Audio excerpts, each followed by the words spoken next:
Buenos días, ¿cómo están? Miren, en la pausa aprovechamos para echarnos ahí una platicada, ¿verdad? Más que el licenciado le gusta madrugar, hombre. Pero no venís de Guachapamba, doctor. No, hoy no.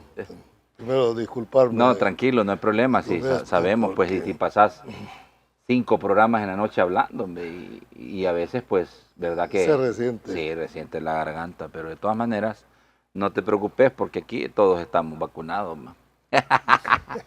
No, hombre, tranquilo. Bienvenido de entrada al doctor Julio Valdivieso. Vamos a ver que esa es una de las causales que más necesita este país, un verdadero transporte masivo de pasajeros. Lamentablemente lo prostituyeron, lamentablemente el diseño que se dio, este servidor fue uno de los más críticos, partieron una de las calles como era la Juan Pablo II, con unos adefesios, o sea, mal diseñado.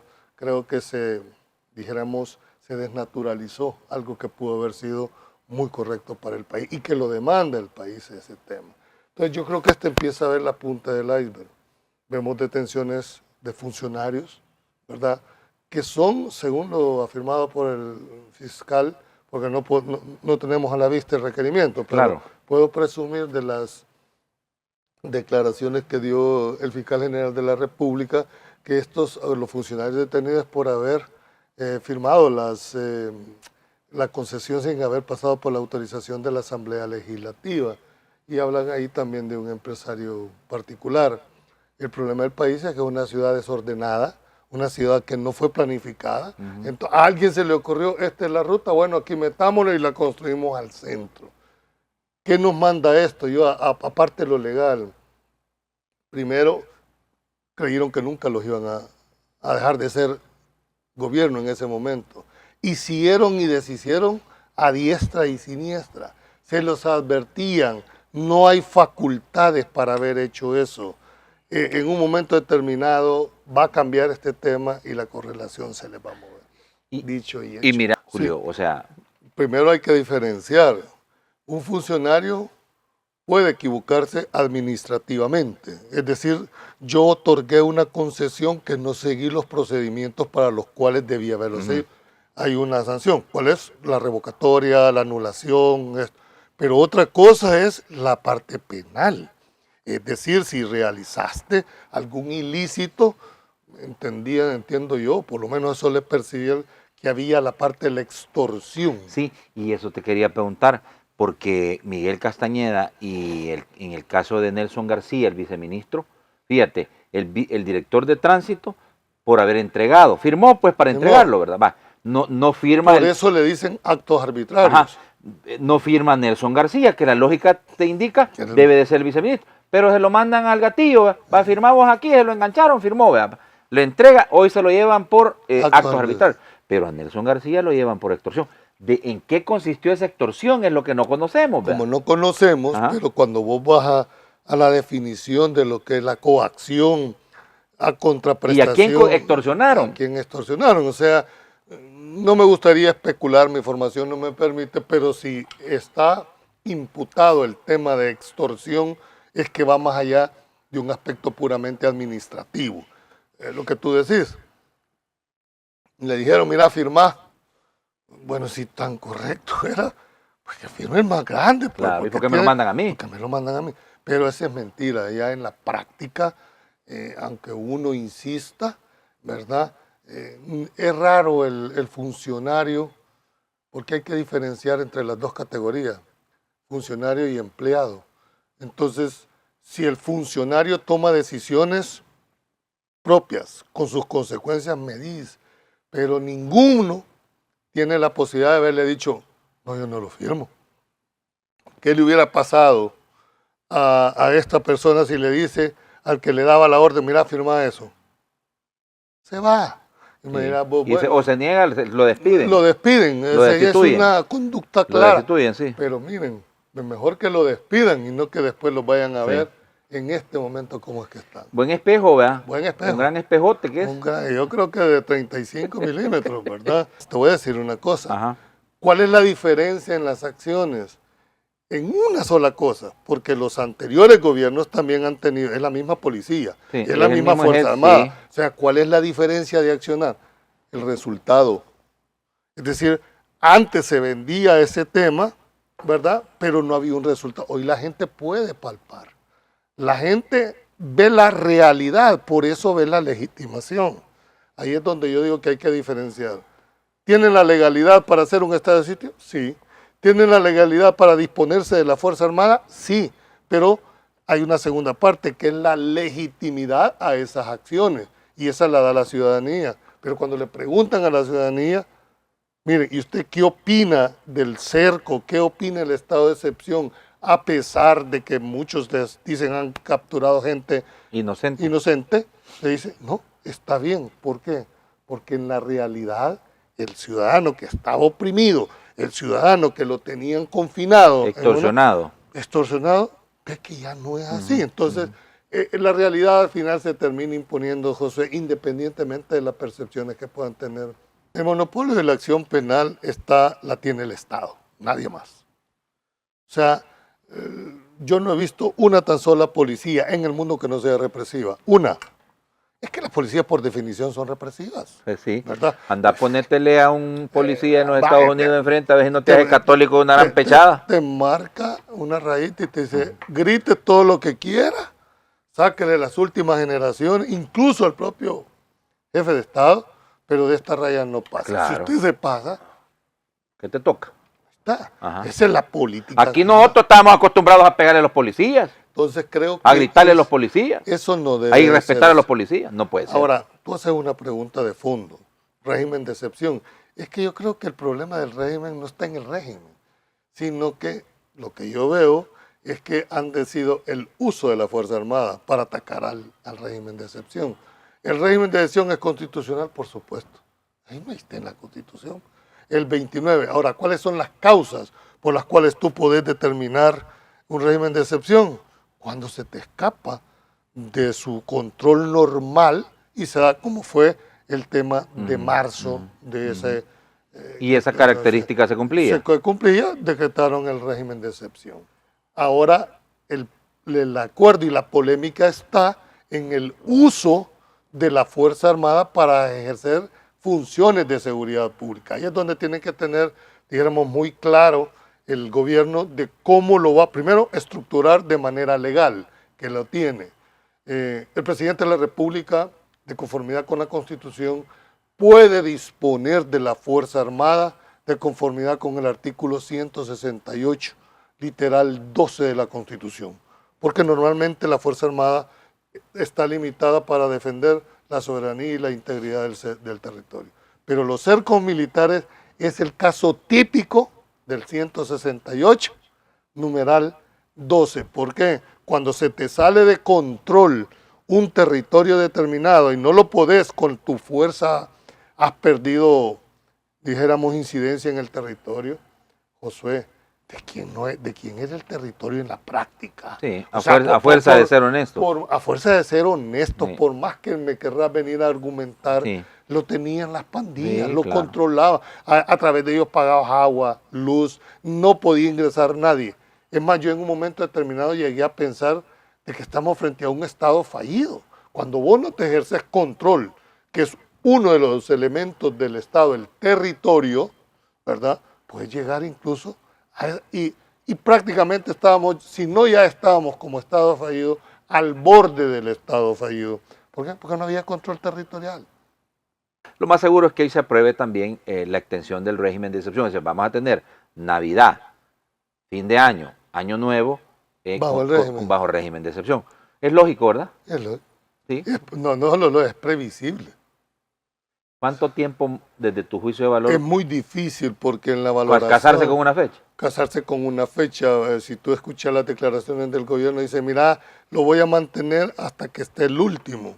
Sin embargo, se han dotado y se han protegido, y hay que reconocerlo, con mucha habilidad en el tema del desarrollo de la ley secundaria. Se dieron toda la normativa para que ahora, después de tener 60,000 gentes ahí, por cualquiera sea, por incidencia política, por presiones, si se quita el régimen de excepción, tienen el plan B, por lo menos así lo veo yo de este tema. Creo que si en un análisis van a mantener el régimen de excepción, creo que está antes de las elecciones. Se veía venir, ¿verdad? Eso se venía a venir, ¿no? O sea, ahora hay que entender, la política americana exterior es la misma. O sea, siempre No ha cambiado. no cambian en esto. Por supuesto, hay matices. Creo que ese es un espaldarazo político que hay que verlo desde el punto de vista internacional de el hecho de no haber contado con un embajador y sobre todo de una de las embajadas más importantes en el país y el hecho de estar la designación ya aprobada, eso le va a dar, porque no es lo mismo hablar con un funcionario que es encargado de negocios, que es encargado de hablar con el embajador, que es el representante del país. Creo que eso le abre una oportunidad. No puedes deber vista que en la relación con los Estados Unidos tenés 3 millones de salvadoreños, es uno de los principales socios comerciales. Yo lo interpreto como el hecho de que ya venga una persona que ya está a otro nivel las relaciones diplomáticas en el país. Y además se mide de esa misma manera el interés sobre las relaciones entre países, de acuerdo a quién tenés ahí, vea. Tenés a un encargado de negocios o tenés un embajador. O sea, eso en el lenguaje diplomático es otra cosa. Sí, es contundente. Sí. ¿Qué rol juega el elemento de que el presidente de la República no desarrolla la típica diplomacia de sometimiento y de decir todo amén, amén, amén, sino que dicen respétennos, déjennos tomar nuestras propias decisiones? Y con todo respeto, Julio, pareciera que esa situación no le gusta mucho al... Bueno, esos son estilos de gobierno. Este gobierno ha dicho, miren, a pesar de que somos pequeños, ¿verdad? Nosotros tomamos nuestras propias decisiones.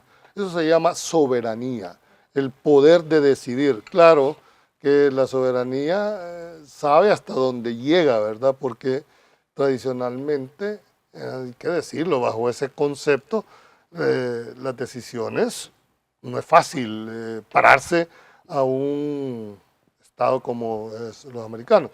Además, los americanos han visto como uno de los socios estratégicos. El presidente ha dicho, bueno, yo soy más independiente en mi toma de decisiones, voy a afrontar las consecuencias que esto sea, pero no se sale del canon de la diplomacia. Es decir, juega. ¿Y qué podría decirse? Bueno, pedir que haya autonomía en la soberanía. Y no eso es lo que se pregona, pues, ¿verdad? Entonces yo eso no lo veo de verdad así en el escándalo que se da, o que están esperando que van a venir helicópteros aquí a tomar. Eso creo que ahora en las películas se da. Muy bien. Por lo que hemos podido observar de la discusión para el estudio de la reforma integral de pensiones, ¿qué conclusiones haces? Primero, ojalá aprueben la ley. Antes de irnos a vacaciones. Yo no sé, eso lo va a determinar porque algo hay que reconocer, esta ley no es como de soplar y hacer botellas. No, claro. Es decir, estás transformando toda la estructura previsional de todo un país. Es decir, no puedes tomar decisiones a la carrera. Y vas a derogar todo lo que vas a derogar todo parte de lo que va. Ojalá, te voy a decir, miren señores, hay dos cosas que yo resalto en esta normativa. Primero, la pensión mínima. Es decir, en este país había gente que se había jubilado con $200. Sí. En la edad que tiene enfermedades terminales, enfermedades crónicas, ¿verdad? Y por el otro lado mirabas pensiones totalmente vulgares. Eso en un sistema de justicia social no puede ser, de verdad. No, quitémosles el tema ideológico. Y por lo que has logrado ver, ¿se eliminan? Se eliminan y no hay vuelta de hoja. ¿Verdad? Es que muchos han comenzado a discutir que hay contradicciones, que es mentira, que no se van a quitar. A ver. Aquí entra una parte constitucional porque muchos dicen hay derechos adquiridos. Ojo con eso. Primero hay que ver la forma cómo se adquirieron esos derechos. Si fue lícito o no fue lícito. Reclamar. Porque yo no estoy en contra del que goza la pensión, porque el que goza la pensión lo gozó de conformidad con una norma. No, voy a ver cómo se hizo la norma. Responsabilidad de los que hicieron la norma o ese fraude. Pero vamos a ver, ese es por un lado. Por otro, si bien es cierto, la ley no tiene efecto retroactivo, excepto en 2 casos. En materia penal, cuando la nueva ley es favorable al delincuente, y en materia de orden público. Ahí la retroactividad de la ley no se les aplica. Este es el caso. Este es el caso, pues. Entonces, será, dijéramos, de falta de técnica legislativa si ponen o no esa famosa frase. Y en todo caso, ¿verdad? Si alguien tiene dudas, pues recurre a la Corte, y la Corte es la que tiene la facultad de decir si una ley es o no de orden público. Lo que sí creo que está establecido es que va a haber un tope de pensiones. Y no lo mismo nos hicieron a nosotros los optados, pues, ¿quién dijo algo? A excepción de este servidor y dos más que criticamos en el 2017 porque a alguien se le ocurrió, Josué, ¿qué nos dijeron a nosotros? La gran carreta que nos dieron allá en el 99. Miren, ustedes deberían de pasarse al sistema previsional porque cuando se terminen, ustedes van a tener una bonita masa y se van a ir con un buen porcentaje. Sí, dijimos todos y nos fuimos con esa argumentación. Yo aporté como patrono y aporté además para garantizarme que después de mis 30 años de servicio tuviera mi pensión que yo había ahora.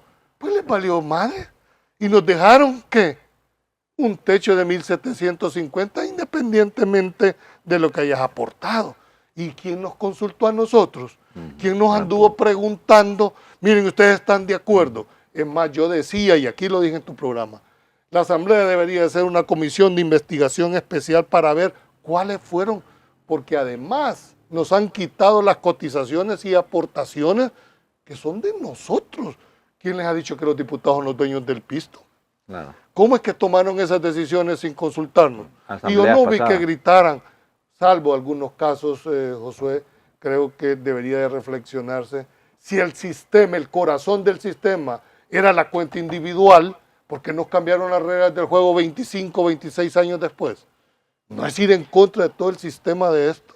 No, yo creo que hay que ponerlo en perspectiva al tema. Ojalá, yo en mi programa, te lo puedo decir, tuve al ministro sentado de trabajo y le hice una pregunta directa.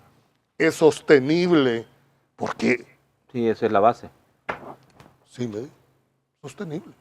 Es decir, vas a aumentar a 400.